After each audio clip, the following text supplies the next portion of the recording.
শিক্ষার্থীরা আসসালামু আলাইকুম। তো আজকে আমি তোমাদের পদার্থবিজ্ঞান দ্বিতীয় পত্র বইয়ের প্রথম অধ্যায় থার্মোডাইনামিক্স বা তাপগতিবিদ্যা, এই অধ্যায়ের একটা গুরুত্বপূর্ণ টপিক হলো এনট্রপি। আমরা এনট্রপি নিয়ে আজকে আলোচনা করব। তো দেখো, এনট্রপি এনট্রপি যদি এক কথায় বলতে হয় যে এনট্রপি কি, এনট্রপি হলো কি, দেখো, অ্যামাউন্ট অফ ডিসঅর্ডার, অর্থাৎ বিশৃঙ্খলার পরিমাপ। তো এনট্রপির সংজ্ঞাটা কি? কোনো সিস্টেমে শক্তি রূপান্তরের অক্ষমতা বা রূপান্তরের জন্য শক্তির অপ্রাপ্ততাকে বলা হয় এনট্রপি। দেখো, বইতে আরো কথা লেখা আছে। বইতে লেখা আছে যে রুদ্ধতাপীয় প্রক্রিয়ায় একটা ভৌত রাশি স্থির থাকে, একে বলা হয় এনট্রপি। তো আমরা যে সংজ্ঞা বললাম যে এনট্রপি হলো শক্তি রূপান্তরের অক্ষমতা। দেখো, আমরা একটা ক্লাসরুমের কথা বলি। ক্লাসরুমে যখন টিচার প্রবেশ করে তখন স্টুডেন্টরা যদি সুশৃঙ্খলভাবে সারিবদ্ধভাবে বসে টিচারের কথা মনোযোগ দিয়ে শোনে, তাহলে কি টিচার ভালোভাবে পড়াতে পারে। তো এখন এই পড়ানোটাকে যদি আমরা শক্তির রূপান্তর বলি, তাহলে স্টুডেন্ট যদি ভালোভাবে বা সুশৃঙ্খলভাবে বসে মনোযোগী হয়, তাহলে টিচার পড়াতে পারলো, অর্থাৎ খুব শৃঙ্খলাবদ্ধ হলো এবং শক্তির রূপান্তর করতে পারলো। এখানে এনট্রপির পরিবর্তন কম হলো। কিন্তু যখন স্টুডেন্টরা যদি এরকম হয় যে টিচারের কথা শুনছে না, বা তারা এলোমেলোভাবে বসে আছে, তারা অমনোযোগী, তাহলে কি হবে? বিশৃঙ্খলাটা অর্থাৎ ডিসঅর্ডারটা বেশি হবে। এখন এই পড়ানোটাকে যদি আমরা শক্তির রূপান্তর বলি, তাহলে কি এখানে টিচার পড়াতে পারবে না, কারণ স্টুডেন্টরা অমনোযোগী। তো এখানে কি ডিসঅর্ডার বেশি, তার মানে কি এনট্রপির পরিবর্তন এখানে বেশি হয়ে গেছে, অর্থাৎ এনট্রপি বৃদ্ধি পেয়েছে। আমরা এভাবেও বলতে পারি, দেখো, আমরা একটা গ্লাসে পানি নিলাম, এখানে যদি আমরা ওই গ্লাসের মধ্যে পানির মধ্যে যদি আমরা লবণ মিশ্রিত করি, তো এক সময় দেখা যাবে কি লবণ গলতে গলতে এক সময় আরো যদি আমি লবণ মিশ্রিত করি, যখন এই মিশ্রণটা সাম্যাবস্থায় পৌঁছে যাবে, তখন যদি আমি আবার লবণ দেই, তাহলে কি লবণ এই পানি গলাতে পারবে না। কেন পারবে না? কারণ ওই পানি অর্থাৎ মিশ্রণ সাম্যাবস্থায় পৌঁছে গেছে। তাহলে দেখো এখানে কি হয়েছিল, লবণ যখন কঠিন অবস্থায় ছিল তখন লবণের কণাগুলো অর্থাৎ অণুগুলো সুশৃঙ্খলভাবে এই লবণের প্রতিটি কণা প্রতিটি লবণের সাথে সাজানো ছিল। কিন্তু লবণটা যখন গলে গেল, তখন এই লবণের অণুগুলো তখন এই বিশৃঙ্খল অবস্থার সৃষ্টি হয়ে মিশ্রণের চারপাশে ছড়িয়ে পড়লো। অর্থাৎ লবণের অণুগুলো যখন সাম্যাবস্থায় গেল মিশ্রণ, তখন লবণের অণুগুলো সর্বোচ্চ মাত্রায় বিশৃঙ্খল অবস্থার সৃষ্টি হলো। তখন যদি আমি আবার লবণ দেই, তাহলে কি লবণ গলবে না, অর্থাৎ শক্তির রূপান্তর হবে না। এখানে ওই মিশ্রণ শক্তির রূপান্তর করার জন্য অক্ষম হয়ে যাবে। তাহলে এই যে শক্তির রূপান্তর যে অক্ষম হয়ে গেল, এটাই কি এনট্রপি, অর্থাৎ এই মিশ্রণে এনট্রপি সর্বোচ্চ মাত্রায় পৌঁছে গেছে। অথবা আমরা আর একটা উদাহরণ দিই। দেখো, আমরা একটা ইঞ্জিনের কথা চিন্তা করি। একটা ইঞ্জিন, ধরে নাও এই ইঞ্জিনটা 100 ডিগ্রি সেলসিয়াস তাপমাত্রা পর্যন্ত রূপান্তর করে, অর্থাৎ কাজ করতে পারে। এখন ধরে নাও আমাদের এই যে পৃথিবীর অ্যাভারেজ তাপমাত্রা হলো 20 ডিগ্রি সেলসিয়াস, তাহলে পানির তাপমাত্রা 20 ডিগ্রি সেলসিয়াস। দেখো, পানির তাপমাত্রা হলো 20 ডিগ্রি সেলসিয়াস। তাহলে এই পানিকে যদি আমরা 100 ডিগ্রিতে রূপান্তর করি, তাহলে এখানে 20 থেকে কত হবে? 20 থেকে 100 মানে 80 ডিগ্রি পর্যন্ত রূপান্তর হয়ে গেল।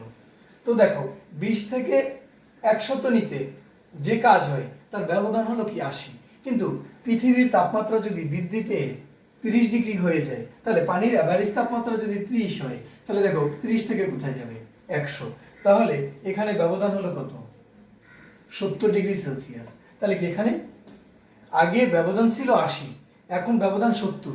আগে 80 ব্যবধান ছিল, শক্তির রূপান্তর বেশি হয়েছে, এখন কি শক্তির রূপান্তর কম হবে। আবার তাপমাত্রা বৃদ্ধি পেয়ে পানির তাপমাত্রা মনে করো যদি 100 হয়ে যায়, তখন পানিই থাকবে। ইঞ্জিন তো 100 ডিগ্রি পর্যন্ত শক্তি রূপান্তর করতে পারবে, কিন্তু তখন এই পানি দিয়ে ইঞ্জিন শক্তি রূপান্তর করতে পারবে না, কারণ পানির তাপমাত্রাও 100, ইঞ্জিনও 100 ডিগ্রি পর্যন্ত রূপান্তর করতে পারে। তাহলে এই পানি দিয়ে আর কোনো শক্তি পাওয়া সম্ভব না। তাহলে আমরা বলতে পারি এই যে বিশৃঙ্খলা, অর্থাৎ এই যে পানি থেকে শক্তির রূপান্তরের যে অক্ষমতা, এটাই হলো এনট্রপি। তাহলে আমার মনে হয় তোমরা এনট্রপিটা আজকে তোমরা বুঝতে পারছো। তো শিক্ষার্থীরা, তোমরা যদি না বুঝে থাকো তোমরা অবশ্যই কমেন্ট বক্সে কমেন্ট করে জানাবা। তো এখন এনট্রপি পরিমাপ করা হয় কিভাবে? তো এনট্রপি, তোমরা একটা বিষয় মনে রাখবা, যদি তাপমাত্রা বৃদ্ধি পায় তাহলে এনট্রপি বৃদ্ধি পায়, আর যদি কোনো সিস্টেমের তাপমাত্রা হ্রাস পায় তাহলে কি এনট্রপি হ্রাস পায়। তাহলে দেখো, এনট্রপির পরিমাপ হিসেব করা হয় কোনো সিস্টেমের তাপমাত্রার সাপেক্ষে। খেয়াল করো, কোনো সিস্টেমের তাপমাত্রার সাপেক্ষে গৃহীত বা বর্জিত তাপের পরিবর্তনের হার দ্বারা এনট্রপির পরিমাপ করা হয়। কোনো সিস্টেমের তাপমাত্রার সাপেক্ষে গৃহীত বা বর্জিত তাপের পরিবর্তনের হার দ্বারা এনট্রপি পরিমাপ করা হয়। তো দেখো, কোনো সিস্টেম, ওই সিস্টেমের তাপমাত্রা আছে মনে করো টি। এখন টি তাপমাত্রার কোনো সিস্টেমে যদি ডিকিউ পরিমাণ তাপ গৃহীত বা বর্জিত হয়, তাহলে এনট্রপির পরিবর্তন হবে ডিএস সমান কত? দেখো, গৃহীত বা বর্জিত তাপের পরিবর্তনের হার কার সাপেক্ষে? তাপমাত্রার সাপেক্ষে। তাহলে কি ডিকিউ বাই টি, অর্থাৎ তাপমাত্রার সাপেক্ষে গৃহীত বা বর্জিত তাপের পরিবর্তনের হার। এই সূত্রটা দিয়ে আমরা এনট্রপির পরিবর্তন হিসেব করি। তো এখন দেখো, এখানে হলো ডিকিউ বাই টি, ডিকিউ অর্থাৎ গৃহীত তাপ বা বর্জিত তাপ। তো তাপের একক হলো জুল, গৃহীত তাপ বা বর্জিত তাপের একক জুল, আর তাপমাত্রার একক কি? কেলভিন। তাহলে এনট্রপির একক হলো জুল পার কেলভিন। তোমরা এটা মনে রাখবা, এনট্রপির একক জুল পার কেলভিন। তো এখন শিক্ষার্থীরা দেখো, রুদ্ধতাপীয় একটা প্রক্রিয়া আছে। আমরা জানি রুদ্ধতাপীয় প্রক্রিয়া কাকে বলে? যে প্রক্রিয়ায় সিস্টেম থেকে কোনো তাপ বাহিরে যাবে না বা বাহির থেকে কোনো তাপ সিস্টেমে আসবে না। তো এখন এই সূত্রটা দেখো, আমরা তো একক দেখালাম, এখন এখানে দেখো DS equal to DQ by T. যদি সিস্টেমে কোনো তাপ না আসে বা সিস্টেম থেকে কোনো তাপ না যায়, তাহলে গৃহীত তাপ বা বর্জিত তাপ সমান সমান 0। তো দেখো, ডিকিউর মান যদি 0 হয় ভাগ টি সমান সমান 0, তাহলে ডিএস এনট্রপির পরিবর্তন এখানে কি 0 বা স্থির। তাহলে এখানে এই যে এনট্রপির সংজ্ঞাটা এভাবেও দেয় যে রুদ্ধতাপীয় প্রক্রিয়ায় একটি ভৌত রাশি স্থির থাকে, এই রাশিকে বলা হয় কি? এনট্রপি। এনট্রপির সংজ্ঞা এভাবেও দেওয়া যায়। অথবা এখান থেকে আমরা এটাও বুঝতে পারলাম যে রুদ্ধতাপীয় প্রক্রিয়ায় কোনো এনট্রপির পরিবর্তন হয় না। তো এখন তোমাদেরকে বললাম যে এই সূত্র দিয়ে তোমরা এনট্রপির পরিবর্তন হিসাব করলাম। তো দেখো শিক্ষার্থীরা, অনেক সময় সিস্টেমের যে পদার্থ থাকে সেই পদার্থের অবস্থার পরিবর্তন হয়, অর্থাৎ ওখানে তাপ দেওয়া হয়, তাপ দেওয়া হলে অবস্থার পরিবর্তন হয়, কিন্তু তাপমাত্রার পরিবর্তন হয় না। আবার অনেক সময় অবস্থার পরিবর্তন হয়, সাথে সাথে তাপমাত্রার পরিবর্তনও হয়। তো সেক্ষেত্রে আমরা কিভাবে এনট্রপির পরিবর্তন হিসেব করব? তাহলে আগে দেখো, বস্তুর অবস্থার পরিবর্তন করে কিন্তু তাপমাত্রার পরিবর্তন করে না, তাহলে সেই তাপকে কি বলা হয়? সেই তাপকে বলা হয় সুপ্ত তাপ। এখন সুপ্ত তাপ আছে দুইটা, একটা হলো গলনের আপেক্ষিক সুপ্ত তাপ, আর একটা হলো বাষ্পীভবনের আপেক্ষিক সুপ্ত তাপ। তো দেখো, আমরা সূত্র জানি হলো ডিএস ইকুয়াল ডিকিউ বাই টি। তো যদি আমরা সুপ্ত তাপের ক্ষেত্রে সুপ্ত তাপ, অর্থাৎ এই তাপটা কি করবে? বস্তুর অবস্থার পরিবর্তন করবে কিন্তু তাপমাত্রার পরিবর্তন করবে না। সেক্ষেত্রে আমরা কোন সূত্র ব্যবহার করব এনট্রপির পরিবর্তন হিসাব করার জন্য? আমরা ডিএস ইকুয়াল, এই যে ডিকিউ, তোমরা তো জানো ডিকিউ সমান সমান কত? এম এল এফ অথবা এম এল ভি। দেখো, আমরা এটাও লিখতে পারি, এটাও লিখতে পারি। এটা হলো গলনের, এল এফ হলো গলনের আপেক্ষিক সুপ্ত তাপ, আর এল বি হলো কি? বাষ্পীভবনের আপেক্ষিক সুপ্ত তাপ। তো তখন আর এই এমটা হলো কি, যে পদার্থ আমরা ব্যবহার করব সেই পদার্থের ভর। তাহলে দেখো এখানে এই ডি কিউ বাই টি, এই সূত্রটা হয়ে গেল কি M L F by T. এই একটা সূত্র লিখবো, এইটা লিখবো অর্থাৎ যদি মনে করো যেমন মনে করো 0°C তাপমাত্রার বরফ গলে 0°C তাপমাত্রার পানি হলো, তখন তুমি এই সূত্র ব্যবহার করবা। যদি এরকম হয় 100°C তাপমাত্রার পানি বাষ্পীভূত হয়ে 100°C তাপমাত্রার জলীয় বাষ্পে পরিণত হলো, তখন এনট্রপির পরিবর্তন কত? তখন সেক্ষেত্রে তুমি হিসাব করবা হলো এই সূত্র দিয়ে, ds = mLv/T। তো এখন এই বরফ গলনের আপেক্ষিক সুপ্ত তাপ LF এর একটা মান আছে, আমি এখানে লিখছি দেখো, LF এর মান কত? 336 জুল পার কেজি, অর্থাৎ 3,36,000 জুল পার কেজি। আর এই যে LV বরফ গলনের LV হলো পানির বা যে কোনো পদার্থের, অর্থাৎ LV হলো বাষ্পীভবনের আপেক্ষিক সুপ্ত তাপ। তো পানির বাষ্পীভবনের আপেক্ষিক সুপ্ত তাপ কত? 22,68,30 এত জুল পার কেজি। দেখো শিক্ষার্থীরা, এখানে এককে আছে joule per KG, joule per KG, তার মানে কি এখানে তাপমাত্রার পরিবর্তন হয় না বলে এখানে কোনো কেলভিন নাই। কিন্তু আপেক্ষিক মানে আপেক্ষিক তাপ এর একক কি? Joule per kg per kelvin. তার মানে কি আপেক্ষিক তাপ তাপমাত্রার পরিবর্তন করতে পারে, কিন্তু সুপ্ত তাপ তাপমাত্রার পরিবর্তন করে না বলে এখানে কোনো কেলভিন একক নেই। তোমরা এটা মনে রাখবা। তাহলে এখানে কত হলো? 22,68,000 জুল পার কেজি। আর গলনের আপেক্ষিক সুপ্ত তাপ কত? 3,36,000 জুল পার কেজি। তো এই সূত্র ব্যবহার করে তোমরা যদি বস্তুর অবস্থার পরিবর্তন না হয়, কি বলি, তাপমাত্রার পরিবর্তন না হয়, তাহলে এই সূত্র দিয়ে করবা। আর যদি তাপমাত্রার পরিবর্তন হয়, তাপমাত্রার পরিবর্তন হয়, সেক্ষেত্রে আমরা কোন সূত্র ব্যবহার করব একটু দেখো। সেক্ষেত্রে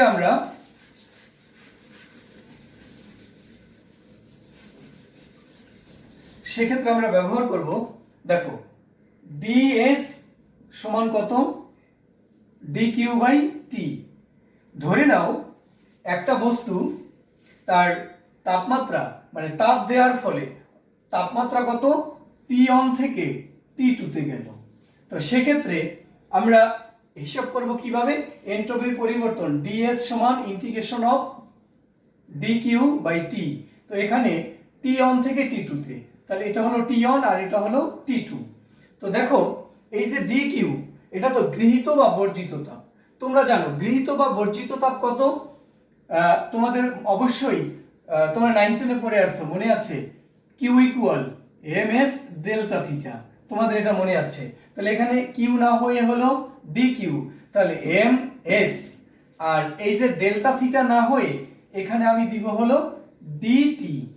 তো দেখো এখানে m হলো বস্তুর ভর, s হলো বস্তুর আপেক্ষিক তাপ, আর t হলো dt হলো তাপমাত্রার পরিবর্তন। তো তোমরা এখানে লিখতে পারো T2 আর T1 এখানে কত? ms dt, এই যে এই মানটা এখানে বসাও, আর এখানে t। এরপরে ms বস্তুর ভর আর আপেক্ষিক তাপ, এটা একটা ধ্রুবক রাশি, তাহলে এইগুলো বাহিরে চলে আসলো। ইন্টিগ্রেশন অফ dt/t, এখানে T2 আর এটা হলো T1। তো ms, এখন এই dt/t এটাকে ইন্টিগ্রেশন করলে, এটা তোমরা এই সূত্রটা জানো, ইন্টিগ্রেশন অফ dx/x সমান ln x। তাহলে এখানে dt/t মানে কি? ln t, আপার limit T2, lower limit T1। তো এখানে কত হয়? ms ln T2, এই t এর মান একবার T2 মাইনাস t এর মান একবার lower limit T1, ln T1। তো এরপরে আমরা যদি এই লনটাকে কমন নিয়ে নেই, তোমরা জানো সূত্র হয় কি? ms ln, উপরে যাবে T2, নিচে আসবে T1, এটা হলো ds, অর্থাৎ এনট্রপির পরিবর্তন। তো তোমরা এই সূত্র দিয়ে এনট্রপির পরিবর্তন হিসাব করতে পারো যদি তাপমাত্রার পরিবর্তন হয়, অর্থাৎ তাপমাত্রা যদি T2 থেকে T1 এ যায়, না T1 থেকে T2 তে যায়, সেক্ষেত্রে তোমরা এই সূত্র ব্যবহার করবা ms ln T2/T1। এখানে একটা ব্র্যাকেট দিয়ে দিতে পারো। এই সূত্র তোমরা ব্যবহার করে তোমরা অঙ্ক সমাধান করবা। তো শিক্ষার্থীরা, আমরা এখানে একটা অঙ্ক লিখেছি। অঙ্কটা 2017 সালে বরিশাল বোর্ডের অঙ্ক। তোমরা অঙ্কটা একবার পড়ো, আমি অঙ্কটার সমাধান এখানেই করব। দেখো,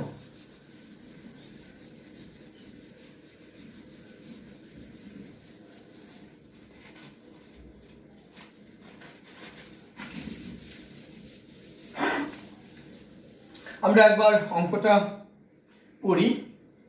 0 ডিগ্রি সেলসিয়াস তাপমাত্রার 505 গ্রাম ভরের বরফকে 47.5 ডিগ্রি সেলসিয়াস তাপমাত্রার 4.8 কেজি পানির সাথে মেশানো হলো। বরফ গলনের আপেক্ষিক সুপ্ত তাপ 336 জুল পার কেজি, অর্থাৎ 3,36,000 জুল পার কেজি। আর পানির আপেক্ষিক তাপ 3600 joule per kg per kelvin. এখন কি আছে, উদ্দীপকে শুধু বরফ গলানোর ফলে এন্ট্রপির পরিবর্তন কত? শুধুমাত্র বরফ গলানোর ফলে এন্ট্রপির পরিবর্তন, অর্থাৎ বরফ গলে কি হবে, 0 ডিগ্রির বরফ গলে 0 ডিগ্রির পানি হবে। এখানে কি তাপমাত্রার পরিবর্তন হয়নি, শুধু অবস্থার পরিবর্তন হয়েছে, অর্থাৎ 0 ডিগ্রির বরফ গলে হয়েছে 0 ডিগ্রির পানি। তো দেখো, আমরা গ নম্বর অঙ্ক সমাধান করি। আমাদের সূত্র হলো ডিএস ইকুয়াল, আমরা এটা ডিএস ইকুয়াল টু কত, ডি কিউ বাই টি। তো দেখো, ডি কিউ মানে এখানে তো যেহেতু তাপমাত্রার পরিবর্তন হয়নি, তাহলে এখানে ডি কিউ সমান কত হবে, এম এল এফ। তো এখানে ডিএস সমান কত, M L F by T. দেখো, এম এর মান কত, 505 গ্রাম, তাহলে 0.505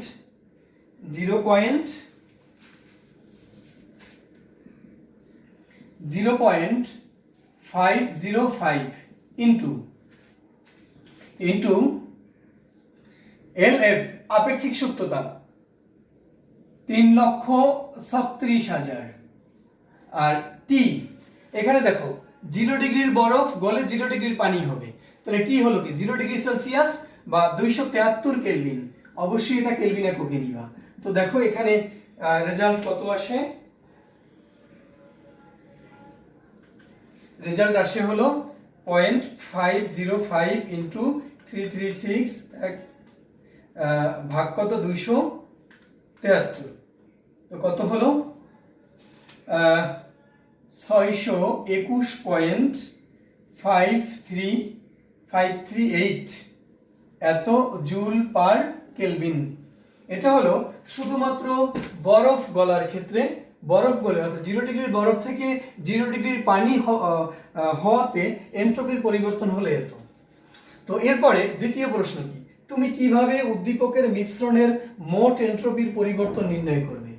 এখানে এন্ট্রপির পরিবর্তন কি কয়টা ধাপে হয়েছে সেটা আগে দেখতে হবে। দেখো,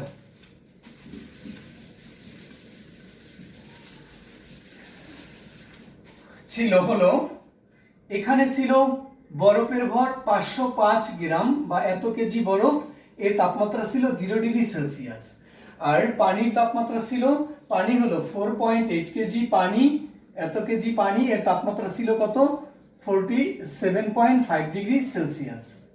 দেখো, তো আর এরা যখন এই বরফ আর পানি মিক্সড করলাম, তখন এই বরফ কি করবে, পানি তাপ গ্রহণ করবে, বরফ তাপ গ্রহণ করবে, পানি এই তাপ কি করবে, ত্যাগ করবে। তাহলে দেখো, বরফ তাপ গ্রহণ করে পানিতে পরিণত হতে এরপরে বরফের তাপমাত্রা বৃদ্ধি পেয়ে, অর্থাৎ যখন মিশ্রণের সর্বোচ্চ তাপমাত্রায় পৌঁছাবে সেই তাপমাত্রাটা মনে করো থিটা এম। আর তাহলে কি পানি তাপ বর্জন করে থিটা এম এ আসবে। তো দেখো, বরফ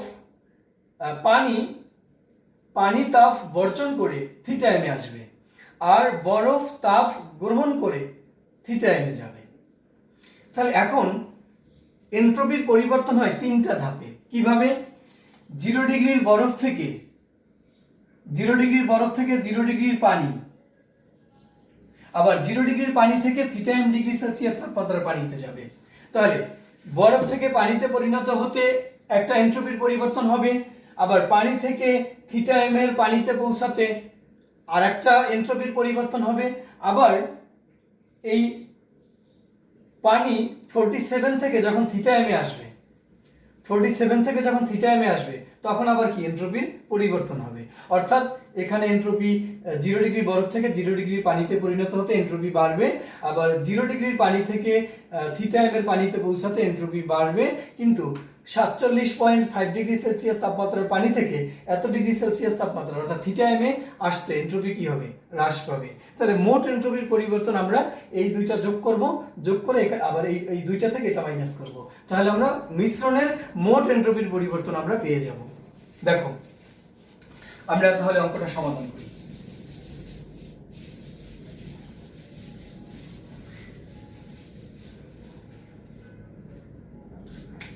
এখানে থিটা এম এর মানটা আগে বের করে নিতে হবে, অন্যথায় আমরা অঙ্কটা করতে পারবো না। থিটা এম এর মান, তাহলে দেখো বরফ তাপ কি করে গ্রহণ করে।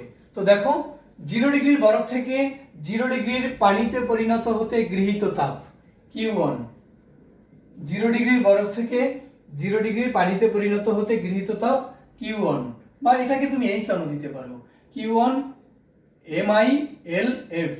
তাহলে MI মানে হলো বরফের ভর 0.505 ইন্টু 336 এত। আচ্ছা, তাহলে এখানে তাপ কত হলো?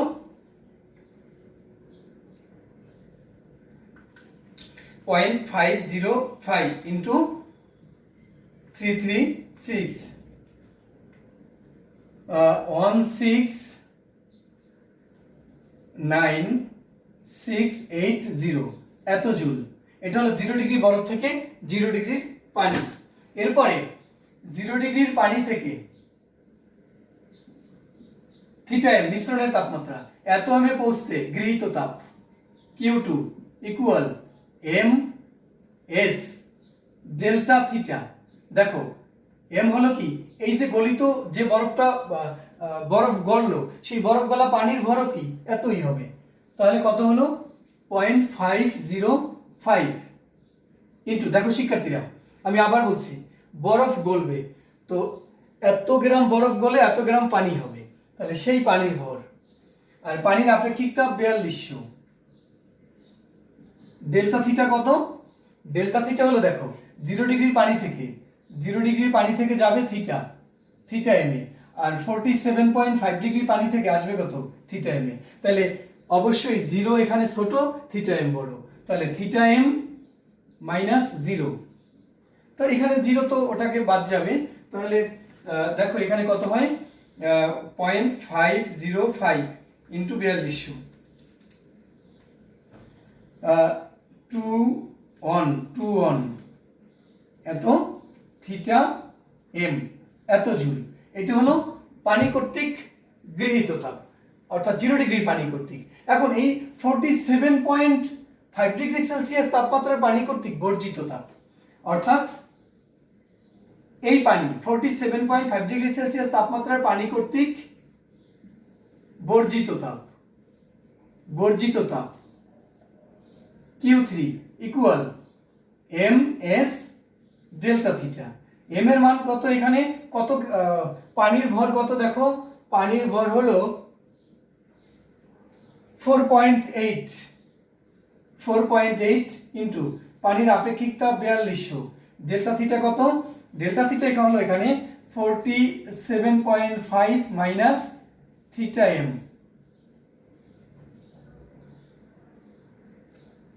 Theta M. দেখো এখানে কেন থিটা এম মাইনাস হলো? পানি এখান থেকে এখানে আসছে, তাহলে এটা বড় আর এটা ছোট, কারণ পানি এখানে তাপ বর্জন করে আসছে। তো এখন এখানে তাহলে কত হয়? দেখো এটাকে যদি আমি গুণ করি 4.8 ইন্টু 4200 ইন্টু 47.5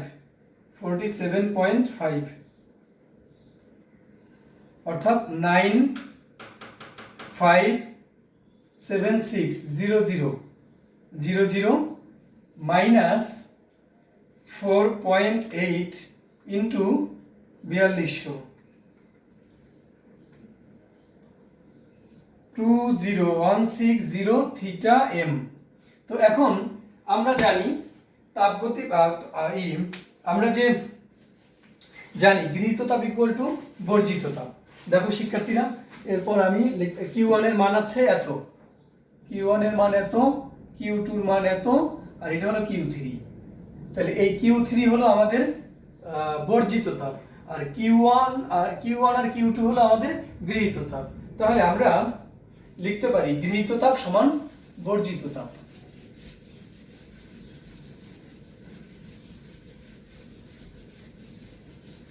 অর্থাৎ আমরা লিখব হলো Q1 প্লাস Q2 সমান Q3, গৃহীত তাপ ইকুয়াল বর্জিত তাপ।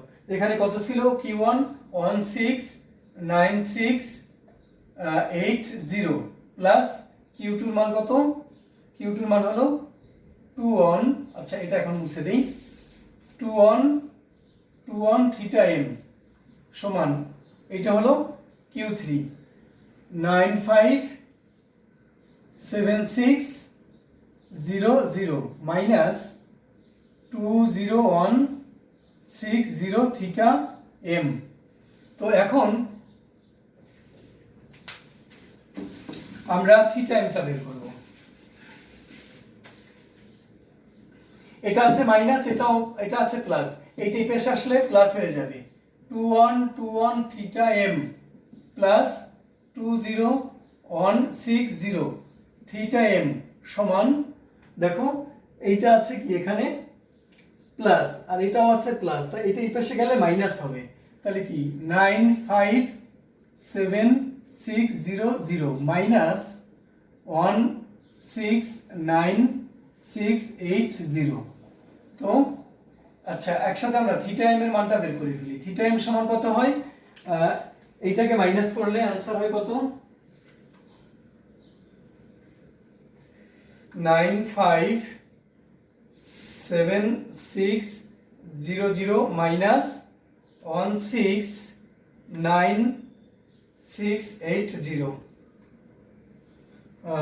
787920।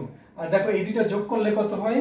2121 প্লাস 20160 22281। তো এখন ভাগ দিলে কত হয়? 787920 ভাগ 22281 কত হয়? 35.36229 এত ডিগ্রি সেলসিয়াস। তো মিশ্রণের তাপমাত্রা হয় এত ডিগ্রি সেলসিয়াস। এখন আমরা এনট্রপির পরিবর্তন হিসাব করব।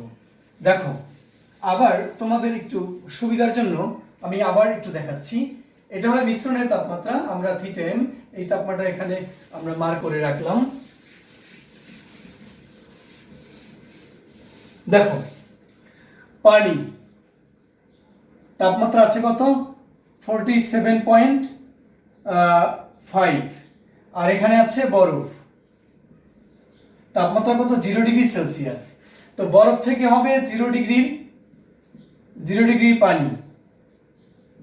আচ্ছা 0 ডিগ্রি পানি হবে, পানি থেকে হবে থিটা এম অর্থাৎ 35.3629 ডিগ্রি সেলসিয়াস তাপমাত্রার পানি। তো এখন এখানে বরফ থেকে পানিতে পরিণত হতে এনট্রপির একটা পরিবর্তন হবে, আবার 0 ডিগ্রি পানি থেকে 35 ডিগ্রি পানিতে যেতে এনট্রপির একটা পরিবর্তন হবে। তাহলে এনট্রপির পরিবর্তন এটা হলো DS1, এটা হলো DS2, তাহলে মোট এনট্রপির পরিবর্তন কি? দুইটার যোগফল। আবার পানি অর্থাৎ এই যে এত ডিগ্রি পানি থেকে আসবে কত? 35 ডিগ্রি পানিতে, 35 পয়েন্ট এত ডিগ্রি পানিতে, তাহলে এখানে এনট্রপির পরিবর্তন হলো DS3। তাহলে তুমি দেখো এনট্রপির পরিবর্তন এই দুইটা, এখানে এনট্রপি বৃদ্ধি পেয়েছে আর এটা কি হ্রাস পেয়েছে, তাহলে এই দুইটা যোগ করে এটা মাইনাস করব, তাহলে আমরা মিশ্রণের মোট এনট্রপির পরিবর্তন আমরা পাবো। তো এখন তাহলে আমরা মোট এনট্রপির পরিবর্তন দেখো, শুধুমাত্র এই যে 0 ডিগ্রির বরফ থেকে 0 ডিগ্রির পানিতে পরিণত হতে কত এনট্রপির পরিবর্তন হয় আমরা গ নম্বরে পেয়েছি। তাহলে গ নম্বরে আমাদের মান কত ছিল? DS1 621.621 আমাদের মানটা ছিল 621.54, এরকম একটা মান ছিল 621.54। তো এখন এটা হলো 0 ডিগ্রি বরফ থেকে, অর্থাৎ এই গ নম্বরে আমরা পেয়েছি। তা তুমি লিখবা গ থেকে প্রাপ্ত 0 ডিগ্রি বরফ থেকে 0 ডিগ্রি পানিতে পরিণত হতে এন্ট্রপির পরিবর্তন এত জুল পার কেলভিন। তো এরপরে হবে কি, এই 0 ডিগ্রি বরফ থেকে কোথায় যাবে, 35 ডিগ্রি সেলসিয়াস তাপমাত্রার 0 ডিগ্রি পানি থেকে 35 ডিগ্রি সেলসিয়াস তাপমাত্রার পানিতে। তাহলে সেখানে DS2 সমান MS loan T2 by T1। তো M এর মান কত, 0.505 ইন্টু S এর মান 4200 ইন্টু লন T1 দেখো 0 ডিগ্রি থেকে 35.3629 যাবে। তাহলে 0 ডিগ্রি মানে T1 এর মান তো 0 ডিগ্রি, অর্থাৎ 273, আর এখানে যাবে হলো 273 এর সাথে এটা যোগ করতে হবে। তাহলে 273 প্লাস 35.3629 কত, 308.3629। তো এখন আমরা এন্ট্রপির পরিবর্তন হিসাব করব। আচ্ছা, কত, 308.3629 ভাগ কত, 273, এটাকে আবার লন করতে হবে, এটাকে আমরা লন করব, লন। তো মান পেলাম, এরপরে গুণ কত, 4200, গুণ 4200 ইন্টু 0.505, তাহলে কত হয়, 258.34349996 এত জুল পার কেলভিন, এত জুল পার কেলভিন।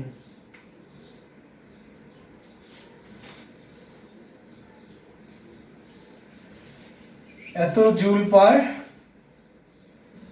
কেলভিন। এরপরে এই DS3 বের করব। তাহলে দেখো আমরা DS1 DS2 এর মান কত পেলাম, 258.3496 জুল পার কেলভিন। অর্থাৎ এটা হলো, দেখো এটা ছিল 0 ডিগ্রি বরফ থেকে 0 ডিগ্রি পানি, আর এটা হলো 0 ডিগ্রি পানি থেকে 35 ডিগ্রি সেলসিয়াস তাপমাত্রার পানি। আর এখন হবে 47.5 ডিগ্রি সেলসিয়াস তাপমাত্রার পানি থেকে 35 ডিগ্রি সেলসিয়াস তাপমাত্রার পানিতে পরিণত হতে এন্ট্রপির পরিবর্তন। তো এখন এই এন্ট্রপির পরিবর্তনটা আমরা হিসাব করি, DS3 সমান MS loan T2 by loan T1।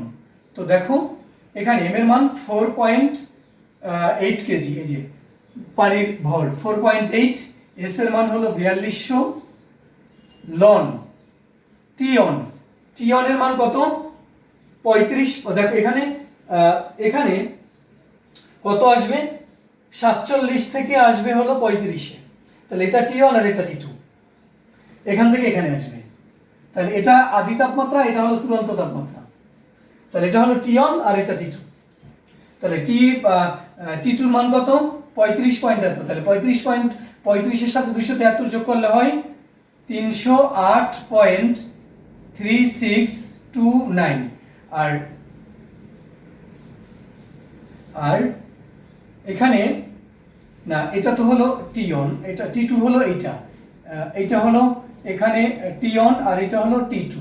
তো T2 হলো কত, 308.3629। দেখো শিক্ষার্থীরা, এখানে একটু কনফিউশন হয়ে যেতে পারে, পানি কোথা থেকে 47 থেকে আসবে 35-এ, তো এটা আদি তাপমাত্রা, এটা চূড়ান্ত তাপমাত্রা, তাহলে এটা T1 আর এটা T2। তাহলে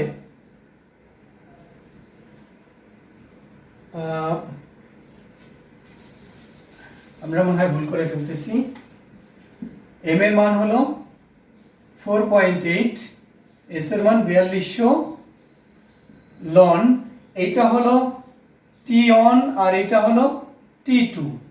তাহলে T2 কত, এইটার সাথে যদি আমি যোগ করি তাহলে 308.35 সাথে 273 যোগ করলে 308.3629, এটা টি আর। তাহলে টি অন কত? তুমি 273 এর সাথে 47.5 যোগ করো, 273 প্লাস 47.5, তাহলে কত হয়? 320.5। তো দেখো এরপরে আমরা মানটা কত পাই এখানে, সমান 308.3629 ভাগ 320.5। আচ্ছা, এবার এটাকে লন করতে হবে, লন ইন্টু 4200 ইন্টু 4.8, কত হয়? মাইনাস 778.276 এত জুল পার কেলভিন।